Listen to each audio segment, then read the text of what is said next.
In teaching, you don't want a high turnover rate. You don't want to have teachers coming and going every single year if you don't have to. Obviously, people's lives change and people come and go.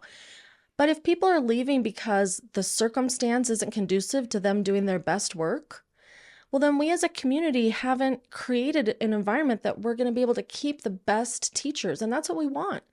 There was one year, the year that we changed the staff lounge into a first grade classroom.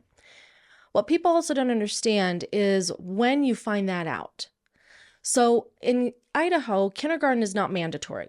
So you always have a bubble of kids, a group of kids that might live in your school boundaries but aren't in your building for kindergarten. And then for first grade, you're going to get them. But you don't necessarily know who they are. Plus, you've got people who are moving in. So first grade often doesn't have solid numbers until like right before school's going to start. And so because of that, you only have so much flexibility in anticipating we're going to need to add a first grade classroom. You don't always know that. So on this particular year, the year previous, we had last minute added a first grade class. That's the year we converted the computer lab into first grade over the weekend before open house. That teacher taught for 1 year and then she chose to move to a different grade in our building. Awesome. She moved to a different grade, but our numbers in April, when she made that choice for the following year, our numbers weren't solid enough to say, okay, right now we know we're still going to have 6, so we've got to hire somebody. They weren't solid enough. So all summer long, we're thinking maybe we'll only have 5, but we've all got 26 on our class list. That's pretty big. Like we just don't know. Whole summer. We come back to work, the teacher prep days. We still don't know. 5 of us have 26, 27 kids on our list, but the numbers are just not every single day. We're there prepping our classrooms and asking the secretaries, do we have any new kids? Like what's going to happen? The day of open house, that morning, 10 a.m., we find out, yes, you can hire another teacher. Open house is today. And luckily our principal's amazing. So she had a plan in place. If we get the go ahead, yes, the teacher's lounge is going to be it. So you know what you got to do. And she had a person in mind.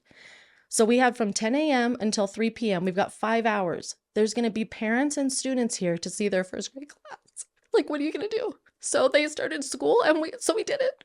But she was also a brand new teacher. So like, we're not going to make her do that job. So we're all there helping out.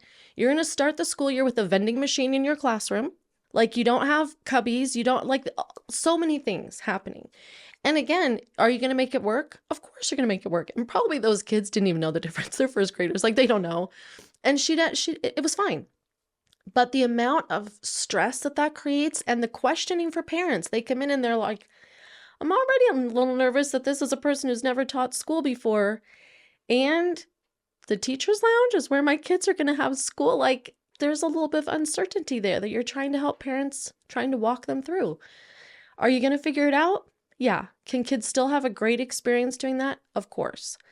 Is that the best environment to help a person decide, yeah, this is the profession I want to be in and this is where I want to live my professional life? You don't know. I love these moments when people are talking about the things that they do, whatever their profession is, and the feelings come out like for how much they love what they do and they love their kids and they love their school community. And so I so appreciate you conveying that because that is something that I often experience with teachers or administrators or even school board members.